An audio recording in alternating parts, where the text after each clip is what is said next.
Hello everyone, welcome back to my channel. हम बात कर रहे थे कार्बोहाइड्रेट की। ठीक है, तो कार्बोहाइड्रेट में हमने पूरा डिस्कशन किया था। कार्बोहाइड्रेट में हमने पूरा कार्बोहाइड्रेट का जितना भी सोर्स ऑफ कार्बोहाइड्रेट के बारे में देखा था, फोटोसिंथेसिस की प्रोसेस देखी थी। इसके बाद हमने केमिकल नेचर ऑफ कार्बोहाइड्रेट्स देखे थे, types of carbohydrate, keto, aldose ketose, isomerism हमने देखा था। टाइप्स ऑफ में हमने डिग्री के अकॉर्डिंग देखा था। यहाँ हम हमारा पूरा क्लियर हो गया था। ठीक है, तो अब हम देखेंगे जो कार्बोहाइड्रेट में जो हमारा बेसिक कार्बोहाइड्रेट है ग्लूकोज। ठीक है, जनरली बाकी सारे कार्बोहाइड्रेट किसके थ्रू बनते हैं? ग्लूकोज की यूनिट से डुप्लीकेट होकर के उसको बनाती हैं। ठीक है, तो हम इसीलिए बेसिक आज हम क्या पढ़ने वाले हैं? ग्लूकोज के बारे में पढ़ने वाले हैं। तो ग्लूकोज का एक तो स्ट्रक्चर हमने देखा था। ठीक है, स्ट्रक्चर क्या था इसका? ग्लूकोज का ये देखो, ये क्या है? ये हमारा ग्लूकोज का स्ट्रक्चर है। ठीक है, पूरा। तो ये क्या है? ये आपकी ओपन चेन स्ट्रक्चर है। ठीक है, ओपन चेन स्ट्रक्चर। तो ग्लूकोज इस फॉर्म में भी रह लेता है। इसके अलावा एक रिंग स्ट्रक्चर है, ग्लूकोज उस फॉर्म में भी रह लेता है। ठीक है, तो ग्लूकोज हमारे दो फॉर्म्स में पाया जाता है नेचर में, एक तो ओपन चेन स्ट्रक्चर में और दूसरा है रिंग चेन स्ट्रक्चर में। ठीक है, तो ओपन चेन स्ट्रक्चर में अगर आप देखोगे तो ये वाला जो फॉर्मूला है ये, ठीक है, ये आपका ओपन चेन स्ट्रक्चर है। तो इसमें आप देखोगे 6 कार्बन लगे हुए हैं पहले। ठीक है, 1 2 3 4 5 6। ठीक है, और इनके साथ क्या है? पहले वाले कार्बन के साथ क्या जुड़ा हुआ है? CHO जुड़ा हुआ है, CHO। ठीक है, दूसरे सेकंड कार्बन के साथ हमारा क्या जुड़ा हुआ है? OH, और इधर H। ठीक है, इधर की तरफ H है, इधर की तरफ OH है। ठीक है, फिर इसमें OH H, same OH H और H2OH। ठीक है, तो ये जो है ये आपका एक ओपन चेन स्ट्रक्चर है ग्लूकोज का। तो ग्लूकोज इस तरीके के स्ट्रक्चर में पाया जाता है। ठीक है, तो ये ओपन चेन स्ट्रक्चर है, इसको बोलते हैं फिशर प्रोजेक्शन। ठीक है, क्या बोलते हैं? Fischer projection. तो फिशर प्रोजेक्शन में पाया जाता है ग्लूकोज। लीनियर स्ट्रक्चर भी आप इसे बोल सकते हो, ओपन स्ट्रक्चर है ये। ठीक है, तो लीनियर और ओपन स्ट्रक्चर है ये। तो ग्लूकोज का है ये। ठीक है, तो एक तो ये इस फॉर्म में पाया जाएगा। दूसरा, अब इसमें क्या होता है ना, इनके जो ये है, ये वाला ग्रुप, ठीक है, और ये वाला ग्रुप जो ग्लूकोज का ये वाला है, हाइड्रोक्सिल ग्रुप, और ये वाला ग्रुप, ठीक है, ये करते हैं आपस में रिएक्शन कर लेते हैं। रिएक्शन करेंगे तो क्या होगा? एटम्स का अपना ये देखो, ये रिएक्शन हो रही है। रिएक्शन करके ये इस तरीके से रिंग फॉर्म में आ जाते हैं। ठीक है, ये वाला H और ये जो O है ये आपस में रिएक्शन करेगा और रिएक्शन करके इस तरीके के रिंग फॉर्म में आ जाएगा। ठीक है, तो ये आपका दोनों, ये जो हमारा लीनियर स्ट्रक्चर है ये आपके रिंग फॉर्म में आ जाता है। ठीक है, और फिर ये इस तरीके से रिंग स्ट्रक्चर में रह लेगा। ठीक है, अब रिंग स्ट्रक्चर में है तो उसे तोड़ने में भी आपको ज़्यादा मेहनत लगेगी। ठीक है, तो आसानी से टूटेगा, ये थोड़ा आपको मेहनत से इसको तोड़ना पड़ेगा। ठीक है, तो हमारा जो मेन ग्लूकोज है वो ग्लूकोज ये है कि अलग अलग तरीके के स्ट्रक्चर में आता है, रह सकता है। ठीक है, तो या तो ये वाले स्ट्रक्चर में रह सकता है, लीनियर स्ट्रक्चर में, या फिर ये अपना रिंग फॉर्म में रह सकता है। ठीक है, तो अगर हम देखें तो जो लीनियर स्ट्रक्चर है उसको क्या बोलेंगे? फिशर प्रोजेक्शन बोलेंगे। ठीक है, तो सबसे पहले linear structure of D glucose open chain structure है ये, तो ये हमारा फिशर ग्रुप हो गया। ठीक है, फिर इसके बाद अगर आप देखोगे तो इसमें से आप देखोगे the hydroxyl group of C5। C5 कहाँ है आपका? मतलब फिफ्थ कार्बन कौन सा है? ये वाला। ठीक है, फिफ्थ कार्बन कौन सा है? ये वाला। The hydroxyl group of carbon fifth attack the aldehyde carbon. ठीक है, तो ये आपका देखो जो फिफ्थ वाला जो कार्बन है ये आपके इस कार्बन के साथ क्या करेगा? अटैक करेगा। अब अटैक कर रहा है तो क्या हो रहा है? अटैक करेगा तो ये टूट टाट के दोनों रिएक्शन करने लगेंगे और न्यू C1 और 05 बॉन्ड फॉर्म हो जाएगा। ठीक है, मतलब इसके साथ ये वाला कार्बन के साथ क्या होगा? एक अपना आपस में बॉन्ड फॉर्म हो जाएगा and oxygen become positively charge. और ऑक्सीजन जो है जो ऑक्सीजन है ये पॉजिटिवली चार्ज हो जाएंगे दोनों। ठीक है, अब ये पॉजिटिवली चार्ज हो गए तो ये जब आपस में चार्ज हो जाएंगे तो ये जो स्ट्रक्चर है आपका ये कौन सी फॉर्म ले लेगा? ये इस तरीके से रिंग फॉर्म ले लेगा। तो बहुत ज़्यादा तो आपको जाने की जरूरत नहीं है। ठीक है, तो ये आपका रिंग फॉर्म ले लेगा। तो ये एक है, तो इसकी रिंग फॉर्म को क्या बोलते हैं? D glucopyranose. ठीक है, डी ग्लूकोपाइरेनोज। ठीक है, साइक्लिक हेमीसेटल है ये, साइक्लिक हेमीसेटल। ठीक है, साइक्लिक फॉर्म में आ गया। ठीक है, फिर ये है इसके बाद हमारा, इसके बाद ये और भी ज़्यादा आगे सही से सेट होगा। तो साइक्लिक फॉर्म इसकी क्या है, डी ग्लूकोपाइरेनोज, ठीक है, डी ग्लूकोपाइरेनोज। और इसको क्या बोलते हैं, हॉर्थ प्रोजेक्शन बोलते हैं, ठीक है, हॉर्थ प्रोजेक्शन हम इसको बोलते हैं, हॉर्थ प्रोजेक्शन हम इसे बोलते हैं, ठीक है। तो हमारे पास जो जो रिंग फॉर्म है वो हॉर्थ प्रोजेक्शन है, और जो आपका लीनियर है वो क्या है, लीनियर वाला आपका फिशर प्रोजेक्शन है, ठीक है। तो आपको बस ये याद रखना है कि इसमें क्या होगा, ये इस तरीके से, ये आपकी ओपन चेन स्ट्रक्चर है, थोड़ा इजी होता है इसको तोड़ना, लेकिन फिर ये आपस में रिएक्शन करने लगते हैं, आपस में रिएक्शन करते हैं आपकी, ठीक है। अब जब रिएक्शन करते हैं तो ये रिएक्शन करके हम दोनों ग्रुप जो है आपस में रिएक्शन करेंगे, तो इससे क्या होगा आपका इस तरीके से ये बॉन्ड आपस में बना लेगा, बॉन्ड बनाएगा, तो ये इस रिंग फॉर्म में आ जाएगा, ठीक है। तो इसको बोलते हैं हम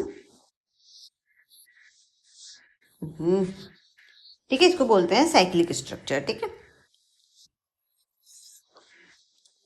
ठीक है, समझ में आया ना। अब देखो इसमें कार्बन एटम भी क्या है हमारे, ये फर्स्ट वाला है, फर्स्ट सेकंड, यहाँ सी है, यहाँ पे लिखा नहीं है पर इसके बीच में सी होगा यहाँ पे, ठीक है। तो first carbon, second carbon, third carbon, fourth carbon, fifth carbon, और ये सिक्स कार्बन वाले के साथ क्या हुई है, रिएक्शन हुई है, ठीक है।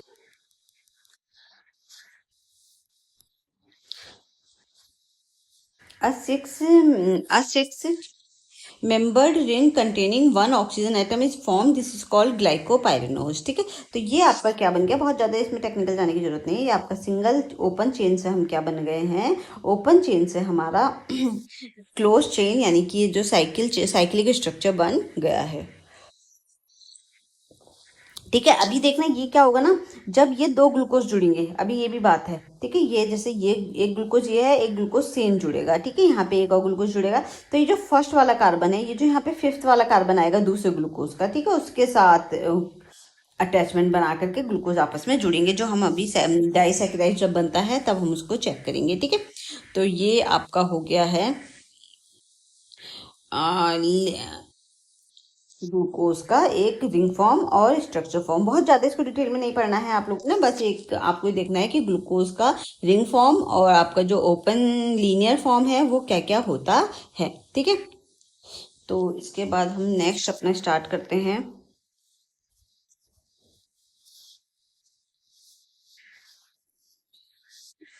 ठीक है, अब इसमें क्या है, structure of glucose open chain structure हो गया, अब ये है साइक्लिक स्ट्रक्चर ऑफ ग्लूकोज, ठीक है, जो अभी हमने पढ़ा। Although glucose can be represent in open chain structure in aqueous situation is predominantly exist in the cyclic form, ठीक है। जब थोड़ा बहुत वाटर के साथ रिएक्शन करता है तो ये क्या बना लेता है, साइक्लिक फॉर्म में आ जाता है, ठीक है। तो जनरली ये किस में पाया जाएगा, ये आपका ओपन चेन स्ट्रक्चर में पाया जाएगा, लेकिन एक्वेरियस यानी कि थोड़ा जलीय विलय में ये क्या करता है, अपने आप को क्लोज फॉर्म में यानी कि साइक्लिक फॉर्म में बना लेता है, ठीक है। The cyclic structure is formed when the aldehyde group react with one of the hydroxyl group within the same molecule containing a six-member ring known as a pyranose ring, ठीक है। तो ये क्या है, जब आपका जो एल्डिहाइड ग्रुप है वो आपका हाइड्रोक्सिल ग्रुप के साथ रिएक्शन करेगा तो क्या बन जाएगा, तो आपका ओपन चेन स्ट्रक्चर बन जाएगा, जिसे हम क्या बोल रहे हैं, पायरेनोज रिंग बोलते हैं, ये वाली, ठीक है, ये वाला, ठीक है। तो हम इसे क्या बोल रहे हैं, पायरेनोज रिंग बोलते हैं। Therefore, glucose, fructose and galactose may be represented in both chain and cyclic form, depends on the situation, ठीक है। तो ये दोनों, ये तीनों ही हमारे जो मोनोसैकेराइड्स हैं, ग्लूकोज, फ्रक्टोज और गैलेक्टोज, ये क्या हो सकते हैं, ओपन चेन में और साइक्लिक फॉर्म में रह सकते हैं, जब भी इनको डिपेंड करता है किस सिचुएशन में है ये, ठीक है। तो उस हिसाब से अपने आप को चेंज कर सकते हैं, ठीक है। तो अब ये है, देखो फिशर प्रोजेक्शन वही वाला है, ओपन स्ट्रक्चर, ठीक है, ये है फिशर प्रोजेक्शन ओपन स्ट्रक्चर, ठीक है, ओपन स्ट्रक्चर है, और ये इस तरीके से ओपन स्ट्रक्चर में था, इसके आपस में रिएक्शन हुई तो किस में चला गया, रिंग फॉर्म में चला गया, ठीक है। तो ये क्या बनाया, इसने रिंग फॉर्म बनाया। रिंग फॉर्म की भी दो फॉर्म्स बना सकता है ये, ठीक है, या तो ये कौन सा बनाएगा, या तो ये बनाएगा अल्फा डी ग्लूकोपाइरेनोज या फिर बीटा डी ग्लूकोपाइरेनोज बना देगा, ठीक है। तो ये दो फॉर्म ये बना सकता है, अल्फा डी ग्लूकोज पाइरेनोज और बीटा डी ग्लूकोज पाइरेनोज बना सकता है ये, ठीक है। तो दो तरीके से बनाएगा, बहुत ज़्यादा आपको उसको पढ़ने की जरूरत नहीं है, बस आपको ये देखना है कि ओपन चेन में रहता है। ओपन चेन क्या है, आपका फिशर प्रोजेक्शन है, और जो आपका क्लोज चेन है वो ये आपके क्लोज चेन में भी रह सकता है, ठीक है। तो ये आपको मेन इसमें देखना है। अब जो साइक्लिक फॉर्म है ना, ये भी देखो, ये अच्छा क्वेश्चन है, आ सकता है कि जो साइक्लिक फॉर्म है वो आपकी मोर स्टेबल होती है, क्योंकि जब आप सर्किल के उसमें हो तो पानी को उसको तोड़ने में थोड़ा टाइम लगेगा। तो साइक्लिक फॉर्म जो है वो आपकी मोर स्टेबल होती है, इतनी जल्दी नहीं टूटेगी। ये जब ये टूट जाएगी जल्दी से, ठीक है। तो आपको in solution glucose exist mainly in cyclic pyranose form, not in open chain form, ठीक है। तो जब हम सॉल्यूशन बनाते हैं, मतलब लिक्विड के साथ हम इसे ऐड करते हैं ग्लूकोज को, तो जनरली किसमें रहता है, एक्वियस सिचुएशन में ये रहता है आपका ओपन चेन फॉर्म में रहता है, सॉरी साइक्लिक फॉर्म में रहता है, और ओपन चेन फॉर्म में ये ड्राई फॉर्म में ज़्यादा रहता है, ठीक है। The cyclic form is more suitable due to inter molecules hydrogen bonding and ring stability, ठीक है। तो जो साइक्लिक फॉर्म है उसमें ये ज़्यादा स्टेबल होता है, किसके चलते, क्योंकि हाइड्रोजन बॉन्ड अच्छे मॉलिक्यूल बना लेते हैं ना अंदर, अच्छे से पानी से अच्छे से मॉलिक्यूल बना लेता है, तो ये क्या है, एक अच्छा कनेक्शन बना लेता है वाटर के साथ, तो ये वहाँ मोर सुटेबल रहता है, ठीक है। Glucose fructose and galactose can exist in both open chain and cyclic chain, ठीक है। The cycle forms gives rise to another alpha and beta, ठीक है। दोनों फॉर्म हो सकते हैं आपके, अल्फा फॉर्म और बीटा फॉर्म, ठीक है। तो ये आपका है ग्लूकोज फॉर्म। क्लोज क्लोज वाला हो गया आपका साइक्लिक फॉर्म, और वो क्या था आपका ओपन चेन साइकिल, ठीक है। तो ये दोनों हमने पढ़ा है, इसमें बहुत ज़्यादा आपको देखने की जरूरत नहीं है, बस थोड़ा फॉर्मूले का ध्यान में रख लेना, क्योंकि अभी जब ये बॉन्ड बनेगा ना आगे, तो बॉन्ड में देखा जाएगा कि देखो, मान लो ये वाला जो है, ठीक है, एक तो ये वाला ग्लूकोज है, ठीक है। अब अगर ये दूसरा ग्लूकोज यहाँ से जुड़ता है, ठीक है, ये आपस में यहाँ एक बॉन्ड बनेगा, तो दोनों ग्लूकोज जुड़ेंगे तो 1/4 लिंकेज के थ्रू जुड़ेगा, ठीक है, क्योंकि यहाँ पे फोर्थ आएगा ना, फोर्थ कार्बन आएगा, यहाँ पे फर्स्ट कार्बन आएगा, दोनों ग्लूकोज का, पहले ग्लूकोज का फर्स्ट कार्बन और दूसरे ग्लूकोज का फोर्थ कार्बन, तो ये आपस में यहाँ से जोड़ेंगे, तब हमें ध्यान आए, तब ये क्वेश्चन आएगा कि कौन सा लिंकेज पाया जाएगा आपका, 1/4 लिंकेज पाया जाएगा, जब हम क्या बना रहे हैं, कार्बन, जब हम दो ग्लूकोज को आपस में जोड़ रहे हैं, तो ठीक है, 1/4 लिंकेज और 1/6 लिंकेज पाया जाता है, तो वो हम अभी आगे देखेंगे, ठीक है। तो इसलिए थोड़ा सा आपको ध्यान होना चाहिए, क्योंकि अभी ये जो साइक्लिक फॉर्म है ना, आपस में जुड़ेंगी, एक ग्लूकोज से दो ग्लूकोज जुड़ेंगे, दो से तीन जुड़ेंगे, फिर बहुत ही थाउजेंड्स ऑफ ग्लूकोज जुड़ करके क्या बनाएगा, स्टार्च बनाएगा, तो ऐसे तो बनाएगा ना वो, इसी ये आपस में तो जुड़ेंगे बॉन्ड्स, ये जितने भी हैं ये बॉन्ड्स आपस में जुड़ना शुरू कर देंगे, ठीक है। तो यही हम, तब हमें इसकी जरूरत पड़ेगी साइक्लिक फॉर्म की, ठीक है। तो बहुत ज़्यादा इसमें पढ़ने की जरूरत नहीं है, बस आपके दिमाग में क्लियर होना चाहिए कि किसको क्या बोलते हैं, साइक्लिक फॉर्म को हम क्या बोल रहे हैं, ओपन स्ट्रक्चर को हम क्या बोल रहे हैं, ठीक है, और ये किस तरीके से ये स्ट्रक्चर बनाता है, ठीक है। अब हमारा जो इसी में ग्लूकोज का जो नेक्स्ट टॉपिक है वो है डी कॉन्फ़िगरेशन ऑफ ग्लूकोज, ठीक है। डी कॉन्फ़िगरेशन ऑफ ग्लूकोज का मतलब क्या है, ये अगर आप देखोगे तो ग्लूकोज भी ना दो फॉर्म में रह सकता है, ठीक है, एक डी फॉर्म है, एक एल फॉर्म है, ठीक है। डी फॉर्म और एल फॉर्म में रह सकता है glucose. D form L form में अंतर क्या है, कुछ अंतर नहीं है, बस जैसा अभी हमने देखा था ना फॉर्मूला, ये वाला, ठीक है, सेम ऐसा ही होगा, बस इसके इसमें क्या होगा, जैसे सेम यही है, ये ग्लूकोज का फॉर्मूला है, मान लो ये डी का है, एल में क्या होगा, ये वाला जो ओ एच है वो इधर आ जाएगा, ये वाला एच जो है वो उधर आ जाएगा, बस, ठीक है। तो ये भी क्या है, मिरर इमेज है, बाकी इसमें कुछ भी अंतर नहीं होगा, ये सेम ही रहेंगे बाकी सब, ठीक है। तो ये हमारे, तो ग्लूकोज हमारे दो तरह के फॉर्म में पाया जा सकता है, डी ग्लूकोज और एल ग्लूकोज, ठीक है। डी कॉन्फ़िगरेशन ऑफ ग्लूकोज और एल कॉन्फ़िगरेशन ऑफ ग्लूकोज, ठीक है। D and L configuration of glucose depends upon the position of hydroxyl group, जो ओ एच ग्रुप लगे हुए हैं ना हमारे, तो वो डिपेंड करेंगे, जैसे सी सी तो यहाँ पे एच है या ओ एच है, तो ये जो ओ एच है वो हाइड्रोक्सिल ग्रुप है ना, तो ये किस साइड लगे हैं आपका, अगर लेफ्ट साइड पे हैं तो वो आपका क्या कहलाएगा, डी, और अगर राइट साइड पे है तो वो आपका एल कहलाएगा, ठीक है। तो ये क्या है, hydroxyl group on the last chiral carbon in the Fischer projection, ठीक है। फिशर प्रोजेक्शन कौन सा वाला था हमारा, फिशर प्रोजेक्शन था हमारा ओपन चेन वाला, ठीक है। ओपन चेन वाला फिशर प्रोजेक्शन था ना, तो हम यही देखेंगे कि जो फिशर प्रोजेक्शन में जो हमारे कार्बन है, जो हमारे 6 कार्बन है, ठीक है, तो जो 6 कार्बन है उसका उसमें एक कायरल कार्बन कहलाता है। कायरल कार्बन कौन सा कहलाता है? लास्ट वाला कायरल कार्बन। कायरल कार्बन किसको बोलते हैं? जब आपके, ये देखो कायरल कार्बन, ठीक है, तो इसमें ये आप देखोगे तो इसमें कितने कार्बन हैं? जिसमें चारों बॉन्ड जुड़े हुए होंगे, ठीक है, 1 2 3 4, ठीक है, चारों तरफ से वो किसी किसी ना किसी बॉन्ड से जुड़ा हुआ होगा, तो उसको क्या बोलेंगे? कायरल कार्बन बोलते हैं। तो इसमें कौन सा कायरल कार्बन है? अगर आप देखो इस वाले फिशर ग्लूकोज के स्ट्रक्चर में, तो एक ये है, इसके इसके चारों तरफ से बॉन्ड्स जुड़े हुए हैं ना, एक ये कायरल कार्बन है, ठीक है, ये, ठीक, एक ये कायरल कार्बन है क्योंकि इसके चारों तरफ से जुड़ा हुआ है। एक ये कायरल कार्बन है, ठीक है, क्योंकि इस चारों तरफ से क्या है? जुड़े हुए हैं। लेकिन कौन से कार्बन को हम इसमें कायरल कार्बन नहीं मानेंगे? इनको नहीं मानेंगे, ठीक है। कौन से वाले को नहीं मानेंगे? ये वालों को,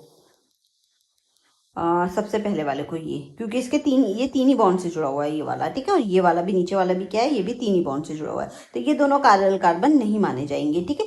सिर्फ कौन से कार्बन माने जाएंगे? कायरल कार्बन जो चारों तरफ से किसी एक एक सिंगल बॉन्ड से जुड़े हुए होते हैं, ठीक है, तो उसी को क्या बोलेंगे? कायरल कार्बन बोलेंगे, ठीक है।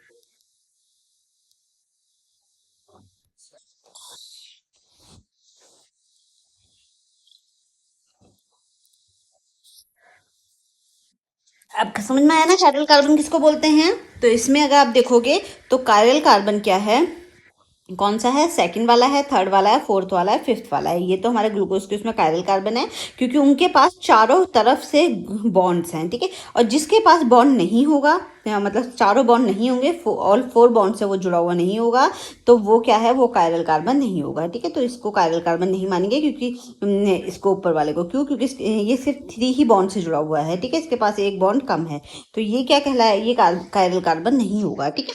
तो यही होते हैं इसमें कायरल कार्बन। तो क्या पढ़ रहे थे हम? तो हाँ, ये देखेंगे जो लास्ट वाला कायरल कार्बन है, ठीक है, लास्ट वाला जो कायरल कार्बन है, वो hydroxyl group on the last chiral carbon in the Fischer projection when the OH group lies on the right side, ठीक है। अगर OH ग्रुप जो है आपका राइट साइड है, ठीक है, अगर OH ग्रुप जो है वो राइट साइड है, तो वो क्या कहलाएगा आपका? इसमें ना वाली स्ट्रक्चर नहीं दिया हुआ है, फिशरमैन वाला, इसमें देख लेते हैं, ठीक है। तो अगर इसका राइट साइड को है, तो ये कौन सा वाला है? ये होगा आपका डी वाला, ठीक है। इसके विपरीत अगर ये OH ग्रुप इधर की तरफ लगा हुआ होता और H इस तरफ लगा हुआ होता, तो ये क्या होता है? एल ग्रुप कहलाता है, ठीक है। तो बस इतना ही अंतर है, हमें लास्ट वाला कायरल कार्बन देखना है।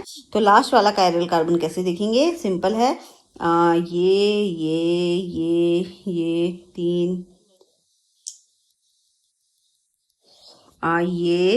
ये 3 4 5 और 6, ठीक है, तो 6 कार्बन हो गया ना। तो इसका जो लास्ट वाला कायरल कार्बन है, ये तो आपका है नहीं, क्योंकि इसमें तो सिर्फ इधर की तरफ से कोई बॉन्ड जुड़ा ही नहीं है, तो ये तो माना नहीं जाएगा। तो लास्ट वाला कायरल कार्बन कौन सा माना जाएगा? इसको मानेंगे हम, ठीक है। तो इसमें ये देखेंगे कि जो ये OH ग्रुप है, ये किस साइड जुड़ा हुआ है। अगर ये इस साइड जुड़ा हुआ है, यानी कि राइट हैंड पे जुड़ा हुआ है, राइट साइड पे जुड़ा हुआ है, तो ये क्या कहलाएगा? डी स्ट्रक्चर कहलाएगा। लेकिन अगर ये इस तरफ जुड़ा हुआ है, ठीक है, लेफ्ट हैंड पे, यहाँ लेफ्ट हैंड पे है और इधर की तरफ H है, ठीक है, राइट हैंड पे H है और इधर की तरफ OH है, तो ये क्या कहलाएगा? एल स्ट्रक्चर कहलाएगा, ठीक है, एल कॉन्फ़िगरेशन कहलाएगा। बस इतना ही अंतर है हमारे आइसोमरिज्म में, किसके? ग्लूकोज के, ठीक है। तो कहीं कहीं ये एल स्ट्रक्चर में पाया जाता है, कहीं कहीं ये डी स्ट्रक्चर में पाया जाता है, ठीक है। तो यही हम देखेंगे। अब ये है the D and L configuration of glucose depends on the position of hydroxyl group on the last chiral carbon on the in the Fischer projection when the OH group lies on the right side the group belongs to the D series, ठीक है। जब हम इसे right side पे कहेंगे तो D series में आएगा, और जब लेफ्ट साइड में होगा हमारा OH ग्रुप, तो वो क्या होगा? एल सीरीज में आएगा, ठीक है। हाइड्रोक्सिल ग्रुप की हम बात कर रहे हैं, ठीक है। Naturally occurring monosaccharides are predominantly found in the D configuration, ज़्यादातर राइट साइड में ही पाया जाता है, पर कहीं कहीं भी ये लेफ्ट साइड में भी मिल जाएगा, which is biologically more important, ठीक है, उसको ज़्यादा बेहतर मानते हैं जिसमें राइट साइड में पाया जाएगा, ठीक है। ठीक है, ये बस वही है, बस ये इन्होंने रिंग फॉर्म में दे दिया है, पर इन्हें फिशरमैन फॉर्म में देना चाहिए था। देखो बस इतना अंतर है इसमें, ये देख रहे हैं ना। तो ये रिंग फॉर्म में आ गया है, पर इट्स ओके, एक ही बात है। ठीक है। तो ये हाइड्रोक्सिल ग्रुप यहाँ पे जुड़ा हुआ है राइट साइड में, तो ये डी कॉन्फ़िगरेशन है, लेफ्ट साइड में जुड़ा है तो ये एल कॉन्फ़िगरेशन है। ठीक है, बस इतना ही इसमें अंतर है, तो कुछ खास इसमें आपको देखना नहीं है, बस इतना ही देखना है कि आइसोमरिज्म का मैंने बताया ही था। आइसोमरिज्म का मतलब क्या है, स्टीरियो आइसोमरिज्म से बोलते हैं मोनोसैकेराइड्स का। तो जनरली मोनोसैकेराइड्स ग्लूकोज से ही बाकी सारी यूनिट्स बन रही हैं। ठीक है, तो बाकी सारे कार्बोहाइड्रेट बन रहे हैं। तो वो क्या है, तो उसमें ये तो यही है मिरर इमेज। ठीक है, मतलब अगर आप देखोगे तो ग्लूकोज ये और ये, ठीक है, इसमें इसमें लेफ्ट साइड में OH ग्रुप होगा लास्ट वाला आयरन का, और इसमें राइट साइड में होगा बस। तो ये बस इतना अंतर है, जिसमें राइट साइड लेफ्ट साइड में है वो एल है, और जिसमें राइट साइड में है वो डी कॉन्फ़िगरेशन है। बस यही आपको देखना है लेफ्ट एंड राइट का। ठीक है, तो ये बस इतना ही है इसमें मेन आपके आइसोमरिज्म में। फिर देखेंगे a chiral carbon also known as a asymmetric carbon atom। ठीक है, इसे सिमेट्रिक कार्बन एटम भी बोलते हैं। ठीक है, तो ये भी है alpha and beta form in ring form. Glucose can have two arrangement around the anomeric carbons. ठीक है, जो लास्ट वाला कार्बन है उसके साथ वो कुछ लास्ट से पहला वाला, ठीक है, लास्ट कायरल कार्बन। ठीक है, उसका अरेंजमेंट बस हम देखेंगे। अगर वो hydroxyl group belong to the ring and hydroxyl group belong above the ring. ठीक है, जैसे कि राइट एंड लेफ्ट का था। अगर हाइड्रोक्सिल ग्रुप जो है यहाँ पे आपके रिंग के नीचे है, नीचे की तरफ है, ठीक है, रिंग वाले फॉर्म में। हम इस चेन वाले फॉर्म में हम नीचे और ऊपर देखेंगे, ठीक है, रिंग वाले फॉर्म में। और फिशरमैन वाले में सीधे ये देखेंगे कि स्ट्रेच में लास्ट में राइट साइड है या फिर लेफ्ट साइड है OH ग्रुप। ठीक है, तो अगर नीचे की तरफ है तो डी कॉन्फ़िगरेशन हो गया, ऊपर की तरफ है तो ये एल कॉन्फ़िगरेशन हो गया। ठीक है, राइट एंड लेफ्ट यहाँ से देखेंगे हम इस तरीके से। ठीक है, तो ये आपका डी एंड राइट कॉन्फ़िगरेशन है, दोनों फॉर्म में मिलेगा आपको, और फिशरमैन पोजीशन में भी और रिंग फॉर्म में भी। ठीक है, फिर है अ chiral carbon also known as a asymmetric carbon atom is a carbon atom attached to the 4 different atoms on group. Such carbon atoms are responsible for the optical activities and stereomerism of carbohydrate. In glucose, the middle carbon atoms possess 4 different substitute and therefore act as a chiral carbon। ठीक है, क्योंकि वो बीच वाले जो है ना, वो किसी ना किसी चारों हर तरफ से उन्होंने कोई बॉन्ड बना रखा है। ठीक है, तो वो क्या है, वो आपके बीच के जो कार्बन है वो आपके कायरल कार्बन है। ठीक है, तो ये हम इससे ही डिसाइड कर देंगे कौन सा कायरल कार्बन है। ठीक है, और जिसके जिसके सारे अटैचमेंट नहीं चल रहे हैं, सिर्फ ये वाले हैं अटैचमेंट उसके, ये वाला ये वाला ये वाला यहाँ का नहीं है। ठीक है, तो वो क्या है, हमारा कायरल कार्बन नहीं कहलाएगा। ठीक है, तो chiral carbon are essential because they give rise to different stereoisomerism such as D and L forms. ठीक है, तो इससे ही हमें बताता है कायरल कार्बन से, क्योंकि लास्ट कायरल कार्बन अगर से राइट साइड है तो वो लास्ट कायरल कार्बन से अगर हाइड्रोक्सिल ग्रुप राइट साइड को जुड़ा हुआ है तो डी कॉन्फ़िगरेशन है, अगर लेफ्ट साइड को जुड़ा हुआ है तो एल कॉन्फ़िगरेशन है। ठीक है, यही आपको इसमें देखना है, इसको ही पूरा यहाँ डिटेल में पढ़ाया हुआ है। डी और एल देखो, ये यहाँ है, देखो फिशरमैन उसमें। ठीक है, इसमें क्या है, ये देखो OH ग्रुप इधर की तरफ है, ये गलत है। ठीक है, यहाँ पे H आएगा। ठीक है, तो ये वाला राइट साइड है ना, OH ग्रुप राइट साइड को लगा हुआ है, तो ये क्या है, ये आपका डी ग्लूकोज है, और अगर इसमें लेफ्ट साइड को लगा हुआ है तो ये एल ग्लूकोज है। ठीक है, तो ये थोड़ा सा इमेज में कन्वर्ट करते समय छोटी मोटी गलतियाँ हो जाती हैं, तो ये गलत है। ठीक है, यहाँ पे H लगेगा, बस OH इस साइड आएगा, तो ये यहाँ पे सिर्फ H होगा। ठीक है, तो अगर OH ग्रुप यहाँ पे लेफ्ट साइड में है तो ये क्या है, ये S, ये आपका एल कॉन्फ़िगरेशन है, और अगर राइट साइड में है तो डी कॉन्फ़िगरेशन है। ठीक है, लास्ट कायरल कार्बन कौन सा है, ये वाला है। ठीक है, तो ये लास्ट कार्बन से हम ये देखेंगे हाइड्रोक्सिल ग्रुप किस साइड जुड़ा हुआ है, उसी हिसाब से हम डिसाइड करेंगे कि वो डी कॉन्फ़िगरेशन में है या एल कॉन्फ़िगरेशन में है। ठीक है, तो यही पूरा डिटेल में बताया हुआ है कायरल कार्बन क्या क्या है, तो जो मैंने बता दिया है उसी की इमेज है, इसे अच्छे से पढ़ लेना। ठीक है, फिर है हमारा ऑप्टिकल आइसोमरिज्म ऑफ मोनो